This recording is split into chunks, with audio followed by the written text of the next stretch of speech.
Good day. My name is Toni and I'll be performing a dissection of a mammalian kidney, in particular, a sheep kidney. Now, why do we perform dissections of kidneys? Firstly, it is to understand and through exploring the function of a kidney by examining the external and internal structures. Now, observing these structures will allow us to recognize and relate to our own body structure in 3D.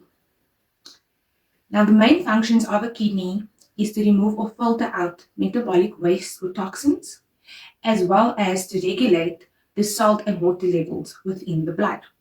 Now, in order to perform a dissection of a kidney, you need some tools. There is a scissors, forceps, a dissecting knife, or a scalpel can be used, or as well as a probe. Now, the steps to follow in order to perform a dissection, you need to firstly take note of the external appearance. As we can observe that there is a fatty tissue outside, also known as adipose tissue, which protects the delicate surface of the kidney. Now we need to remove this adipose tissue and be careful in how we perform this step.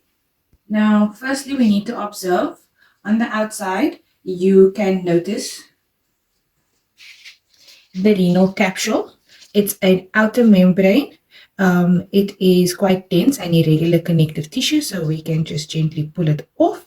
This provides protection and helps to maintain the shape of the kidney.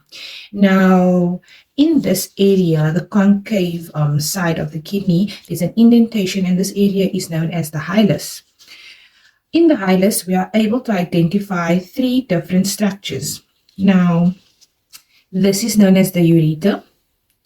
This is known as the renal artery, and next to it is the renal vein.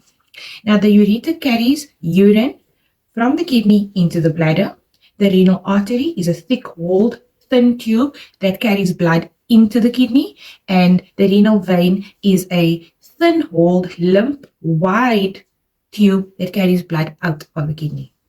Now, the next step is we are turning the kidney on its side, and we'll be cutting across. So we just need to make an indentation and just cut all the way across.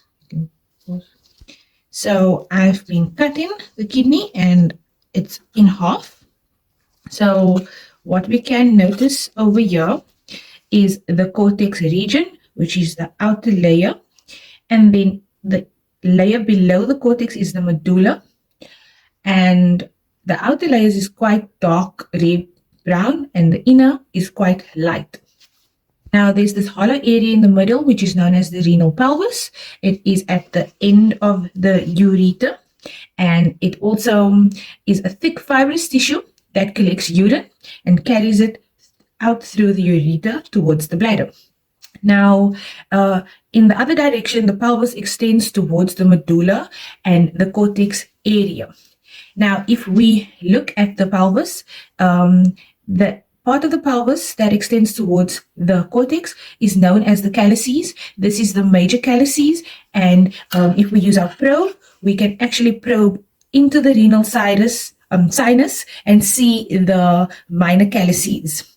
Now, maybe on this side I can show you better is this area over here is known as the renal pyramids, and they are connected to the calyces, and these renal pyramids actually contain collecting ducts, and therefore they have these striped appearances. Between the renal pyramids, you will find the renal columns, and the minor calyces are actually connected to nephrons, which are the functional unit of the kidney where urine is produced. Approximately 1 million nephrons per kidney. And kidneys act as filters, like I mentioned, to purify blood and to reabsorb important minerals, but they also play a role in blood pressure control and calcium metabolism. Thank you for your time. Ensure that you dispose well of your kidney. Wrap it up in newspaper, in plastic, and in the designated medical waste bin. Thank you.